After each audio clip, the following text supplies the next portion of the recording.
பார்ப்புகழும் பேர் புகழும் தெற்கு தச சீமை ஐயா திருநெல்வேலி சீமை ஐயா திருநெல்வேலி சீமை தென்பொதிகை மலைக்கும் கீழே ஆறு ஓடும் ஊரு பூஞ்சோலைன்னு பேரு பூஞ்சோலைன்னு பேரு அங்கே அஞ்சு பொண்ணு பெத்தான் பாரு சங்கதியை கொஞ்சம் கேளு அவன் சண்முகம் பிள்ளையாம் பேரு அவ சண்முக பிள்ளைய பேரு அஞ்சு பத்த அரசனே ஆண்டி சண்முகம் உள்ளபாடு திண்டாட்டம் தானே.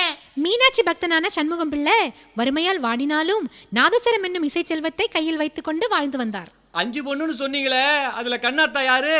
அஞ்சுக்குள்ள பெத்ததில மூத்தவளாம் கண்ணாத்தா. மூத்தவளம் கண்ணாத்தா ஐயா மூத்தவளம் கண்ணாத்தா அவ எப்பேற்பட்ட அழகி தெரியுமா? என்ன சிறுப்பழகி குஷ்பு மாதிரி இருப்பாளா? மாம்பழத்து சிவப்பழகி மல்லிகைப்பூ சிரிப்பழகி மல்லியப்பூ சிரிப்பழகி மல்லியப்பூ சிரிப்பழகி